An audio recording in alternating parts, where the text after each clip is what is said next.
Hi, my name is Kaylee Dial, and I chose the media clip by the Cranberries for their song Zombie.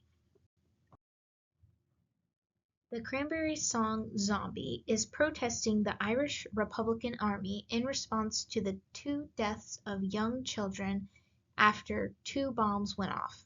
This music video gave a glimpse into what children were having to go through during war times.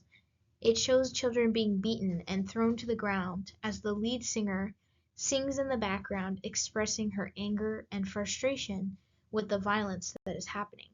The song mentions the violence with their bombs, tanks, and guns, and the fact that people are dying because of them. Global Goal 16, specifically Target 16.1 and 16.2, wants to change the world so that there is a reduction in violence and therefore children do not have to go through what these children in England went through. These two targets are all about protecting adults and children from violence, which is exactly what the Cranberries song Zombie wants to achieve as well. These two children were killed innocently and it never should have happened. If we were able to achieve target 16.1 and 16.2, violence would be reduced and children would be protected from abuse, exploitation, and trafficking. 16.2 doesn't just want to limit violence and torture, its goal is to end it. Children should not have to fear for their lives anymore. They deserve to have a happy childhood without the effects of war. This video is the perfect example in showing why we need Global Goal 16 to be achieved so badly. The song mentions that this violence has been happening since 1916.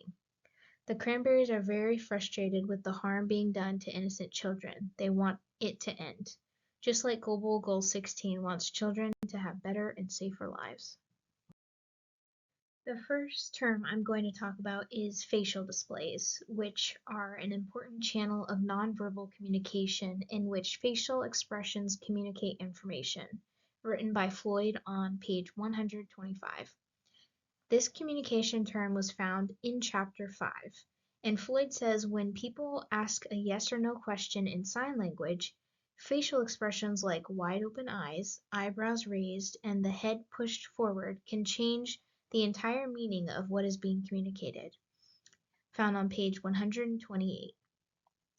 At 3 minutes and 47 seconds in the music video for the song Zombie by the Cranberries, we see the facial display of the woman painted in gold change to really express how she is feeling. At this moment, the woman's mouth has what looks to be a frown, with her eyes closed and the inner eyebrows are drawn together. This facial display, paired with her hands being on top of her head, clearly demonstrate that she is very upset with the situation she is singing about.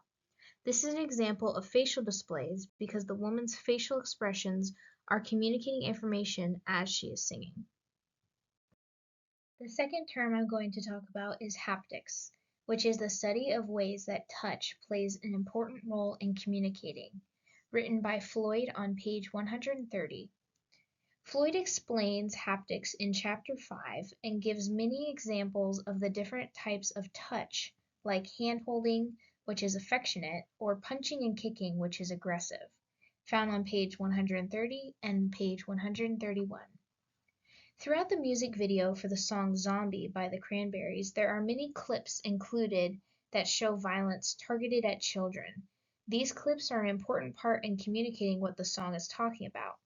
At 4 minutes 35 seconds, we see touch being used when a young boy is being tackled to the ground by a group. This is an example of haptics because this aggressive use of touch plays an important role in communicating the violent acts that are happening and that this song is describing. If they didn't show this aggressive touch, the words being sang by the woman would not be as powerful. The third term I'm going to talk about is vocalics, which are vocal characteristics that convey meaning when communicating, written by Floyd on page 131. Floyd describes many examples of vocalics in chapter 5, like speaking quietly when in a library or more loudly at a crowded reception. He says that it also can be used as filler words like or which are used to fill silences during pauses, found on page 132. We see an example of vocalics in the Zombie music video by the Cranberries when the woman singing has a change in her singing volume.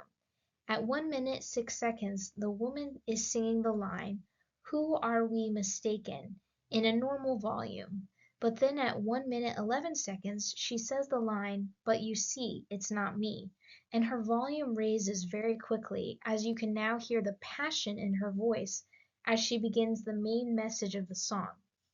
This is an example of vocalics because the woman singing is trying to convey the meaning in her words by changing the vocal characteristics. Without this change in volume, the strong emotions in the song wouldn't be felt as you listen to it.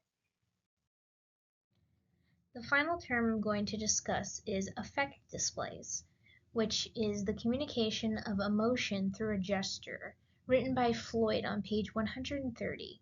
In Chapter 5, Floyd's example of an affect display is when somebody is surprised and they cover their mouth with their hands. Another example he gives is when someone is nervous while giving a speech, they may wring their hands. Both examples were found on page 130.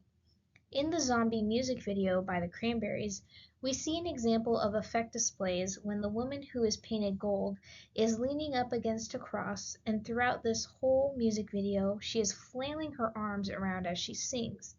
At 2 minutes 52 seconds, she is singing the line, "They're still fighting," and at the end of that line at 2 minutes 54 seconds, she throws her hands in the air to show her anger about them still fighting.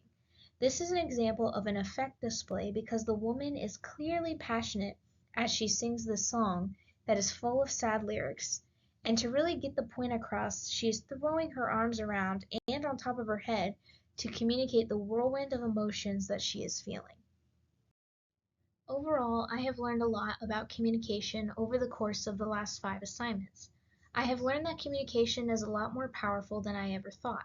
One of the most shocking facts that I learned was that you actually communicate more through nonverbal communication than verbal communication. I never even knew that these global goals existed, let alone there were 17 of them. Now that I know they exist, I want to do my part to really support these goals as much as I can throughout my life. What I have learned about myself is to really think before I speak because words can have a really big impact, and so it's important to be sensitive to different communication situations. Overall, I really enjoyed these Global Citizens assignments because it allowed me to apply the vocab words I was learning in the book and gain a better understanding of what they mean.